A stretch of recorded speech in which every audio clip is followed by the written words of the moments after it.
وقولوا بيربل استعمالية والله يا باكون عروي ويكون عذينا وراها دعوت كانوا محبك هذا ظاهر جيتنا إيمان ما يكونوا صار دورة الزجماية جناح سوا حرب هذا النسل والجناح سكتيدا برعوا حودنا وحي قيمها كلمة صارت يبرو بي سلعين أديكا سايري تشوشيا أنت الماشي هلاي دبل هالشيء محاطة وحلو هي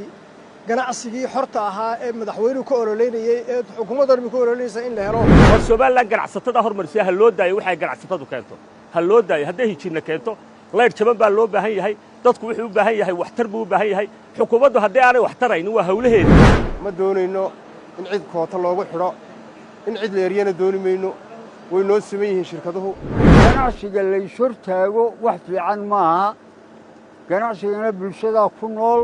هذا وين أنا برعانا نقول ده ورابوجي نوقعن هذا لكن جناح سيدا يا فتحة halkan oo ah hotel daale magaalada Burco waxa shir jiraayad ku qabtay qaar kamid ah odayaasha iyo waayeelka iyo waxgaradka kala duwan ee gobolka Togdheer kuwaas oo hadla shirkadda Noor Energy ee magaalada Burco odayaashan iyo waayeelkan iyo waxgaradkan ayaa sidoo kale fariin adag u diray madaxweynaha Jamhuuriyadda Soomaaliland isagoo sheegay in shirkaddan uu sii deyn doono waqtigii mucaaradka ahaa marka uu soo baxo waana kuwan iyagoo arrimahaasi ka hadlaya waxaanu halkan bulshada iyo xukuumadaba ugu jeedinaynaa inay shirkadda Al-Nuur ay tahay ganacsato Soomaaliland dara dastuurkeena iyo xukuumadii hore iyo tan maantaba waxay cadeeyeen inuu ganacsiga Soomaaliland xor yahay xorta awgeed baan uga hadlaynaa burco waxa uu dana wixii qiimaha ka dhimaya qiimaha leerku inuu jabaan jecelay shirkadaha soo cusubee imanaya dalkana la soo dhaweeyo waxaanu leenahay madaxweyne burcana hoos u egleerkeeda waa in hoos loo jebiyaa ganacsiguna cid xukunta ma jirto dastuurka qeexay in ganacsatadu ay xor tahay burcana wixii jaban baa u dana Soomaalidu waxay tiraahdaa umusha wixii u dana ilmaha u dana burca qiimaha jaban baa bulshada u dana waxaanu leenahay in qiimaha baayac mushtarka la jebiyo shirkadda Al-Nuurna waa shirkad muwaadinada waa shirkad soo biirtay waa shirkad ummaddu u baahan tahay gobolka Togdheer u baahan tahay waxaanu leenahay soo dhawaada gamco furan baan idinku soo dhaweynaa hadda tii shirkadda Al-Nuur war waxaan idinku maray dawladda waa maxay dawladda hargeysa dawladda maxbaa ka cunur miyaanay dad caadi ahayn dad waxaanu leenahay xukuumadda cusub ee Soomaaliland oo tii hore la hadalhayaadna miyaa lagu hadal haynaya war leerka naga sidaa naga fasax aniga guriga imka waa madow shan habeen madowgaha shan bilood leerka waa la iga jaray wareerku wuu iga maqnaa وقولوا بيربل استعمالية والله يا باكون عروي ويكون عذينا وراها دعوت كانوا محبك هذا ظاهر جيتنا إيمان ما يكونوا صار دورة الزجماية جناح سوا حرب هذا النسل والجناح سكتيدا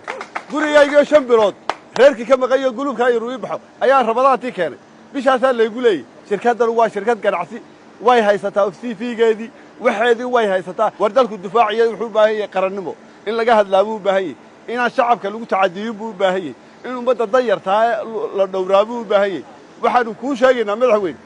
gudoomiyaanu ahayn waanu ku ololeynay waanu ku dooranay madaxweynaha ilaahay ka dhigay ilaahay baa ku soo saaray oo markay ilaahay ku soo saaray ma waxaad nolol tibaadna adeero inta aanan burcaana noqon daa waraabowgi nagu kicin heelade leerka ganacsiga siida ya fataxa halkan waxaanu ka hadlaynaa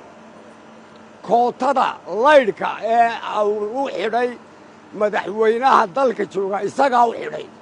cid kale oo xidhay ma jirto ولا وزير بان حقن كرين ولا غير بان حقن كرين نكي جيري wuxuu yiri ninba abaar dhacday ayaa geeli ka baxo hal dhigadam buu ku mintida buu xilulin jiray buu wadwadi jiray roobku markuu daay sida maal ayuu laad ku kicisa hashi haruubki xiradaada alla biyo abaar xumaa ma guuleed ba waxaan ku leeyahay irro madaxweyne raggan waa raggaad kabaa ka kululays waa raggaad baabiisay waa raggaad 20 sanadood daba ordaysay inaad maanta leyl yar oo qura ku tacadidaa meesha ma taalo waad nagu tacadiyaysaa sanad iyo badhba imanka nimankaasu yarana dhalinyaradii ee aan dhiyacabka ahayn ee u shaqaysta iskood iyo ummadana u shaqeeya sanad iyo badhbay silcayeen adigaagaa saa yidhi joojiya intaan meesha helayo دبل هالشيء محاطة waxa loo baahan yahay leer jaban waxa loo baahan yahay ganacsigii xorta ahaa ee madaxweynuhu ka ololeynayay ee xukuumaddu ku ololeynaysa in la helo in imika markay xukuumaddu meesha fadhiisatay ciidan kaliya ku mashquulshan maaha inay dadka hoos u eegtaa bay ku wanaagsan tahay laydhkan cusub ee yimi ee sixirka jebinaya ha la sii daayo xukuumadda somalilan cabdiraxmaan maxamed cabdilaahi hoggaanka ka yahay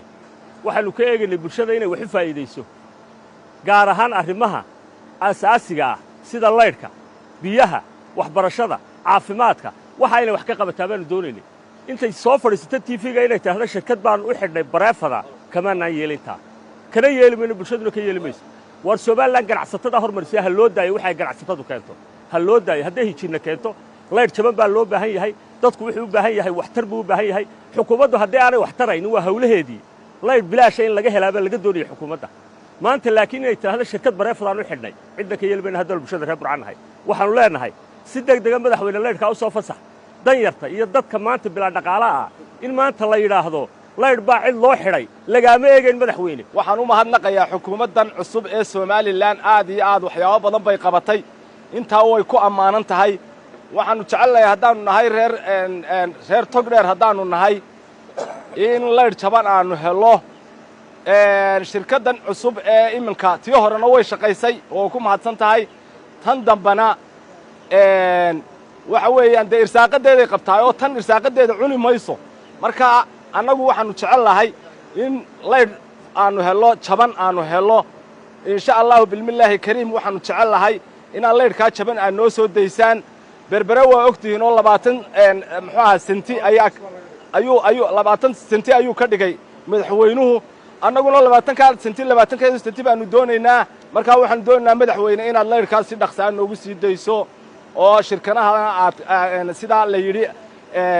muxuu ahaa dee xor uu u noqdo baayac mushtarku uu xor noqdo shirkaddanna waa shirkad dhallinyaro wadato oo dhallinyaradana yaynaan niyad jebinin shirkadda laydhka shirkadda kale waa caawinaysaa meheradu waa iscaawiyaan waxaannu doonaynaa qiimo jaban oo waxaannu doonaynaa laydhka oo waxaannu joogaynaa qiimo jaban oo waxbarashada waxaannu doonaynaa qiimo jaban oo caafimaadka ah intaba dawladdaannu ka rajaynaynay ma doonayno in cid koota loogu xidho in cid leeryana dooni mayno way noo siman yihiin shirkaduhu waxaan u baahannahay dhammaantood inaannu la wada isticmaalo midna la jari maayo xadhgeedii la jari maayo midna dee waxaannu ku nidhi la soo xidhan maayo way noo siman yihin walbadayda gacmood shirkaddaa cusub ee laydhka ee anuur la yidhaahdo gobolku wuu u baahan yahay bulshaduna way u baahan tahay sharcigeedii oo dhammaystirana way haysataa ma doonayno cid caqabadaysa hadduu wasiir yahay iyo hadduu madaxweyne yahay iyo hadduu suldaan yahay midna kama aqbalayno waa in naloo sii daayaa waa in naloo fasaxaa gobolkaa u baahan oo bulshadaa u baahan ganacsiga layshor taago wax fiican maaha ganacsigana bulshadaa ku nool waxaannu doonaynaa ganacsigu waa xore hadduu ganacsigu xor yahay in naloo sii daayo ganacsigaa horta ah shirkaddaa alnuure u dhan yahay sharcigeedu in la sii daayo oo shirkadu tartamaan oo shacabku uu helo wax leydh jaban leydhkaa jaban iyo noloshaa jabanna madaxweynaha waxaan leenahay waxa kugu jirta dan adigana noo sii daa shirkadaha leydhka jaban maxamed saciid gaxnug telefishinka honkebel